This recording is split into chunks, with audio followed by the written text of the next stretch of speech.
رہتا ہے جب اپنے علاقے سے نکل جائے گا، اپنے علاقے کی حدود سے جب نکلے گا تو اس کا سفر شروع ہوگا، اور 77 کلومیٹر 77 کلومیٹر جو ہے ایک آدمی نے نیت کی ہے کسی جگہ جانے کی، اور اس کے اس شہر سے اس جگہ تک کا جو فاصلہ ہے وہ 77 کلومیٹر کا ہے یا اس سے زیادہ کا ہے، 77 سے کم نہ ہو، تو یہ بندہ شرعی مسافر کہلائے گا، یہ شرعی مسافر کہلائے گا۔ لہٰذا ایک آدمی نے اتنے سفر کی نیت کر لی ہے، اب وہ جو ہے نا جی روزہ چھوڑنے کی اس کو اجازت ہے، اور اس روزے کی وہ بعد کے اندر قضا کرے گا۔ اب ایک اہم مسئلہ یہ ہے کہ ایک آدمی ابھی سفر شروع نہیں کیا،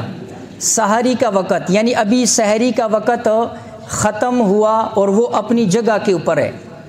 جہاں اس کا اپنا مقام ہے، جس جگہ کے اوپر ابھی سفر شروع نہیں کیا، سحری کا وقت ختم ہو گیا،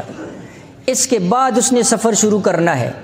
تو سحری کے وقت تک جو بندہ سحری کے آخری وقت تک اپنے مقام کے اوپر بیٹھا ہوا ہے یا اپنے مقام کے اوپر ہے، ابھی اس نے سفر شروع نہیں کیا ہے، اس کے بعد سفر شروع کرے گا، تو اب اس صورت کے اندر اس دن کا روزہ اس کے اوپر آئے گا، اگرچہ وہ آگے سفر کے لیے جا رہا ہے تو اس وقت کا جو ہے اس دن کا روزہ وہ رکھے گا، اس لیے کہ وقت ختم ہو رہا ہے، یہ بندہ مقیم ہے،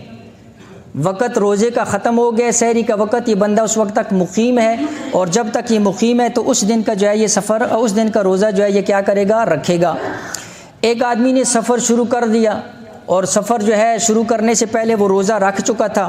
اب روزہ رکھنے کے بعد اس نے سفر شروع کیا، اب روزے کے اندر اس کو مشقت، تکلیف، پریشانی اتنی زیادہ ہو گئی کہ روزہ پورا کرنا مشکل ہو گیا، تو اس کو روزہ توڑنے کی اجازت ہے، اور صرف ایک روزے کی اس کے اوپر قضا آئے گی، اس کے اوپر کفارہ نہیں آئے گا اس چیز کا۔ اگر کسی بندے نے کسی جگہ 15 دن یا 15 دن سے زیادہ کی ٹھہرنے کی نیت کی ہے، سفر کے اندر گیا، 77 کلومیٹر کہیں دور گیا، وہاں پر 15 دن کی اس کی نیت ہے ٹھہرنے کی، یا 15 دن سے زیادہ کی نیت ہے،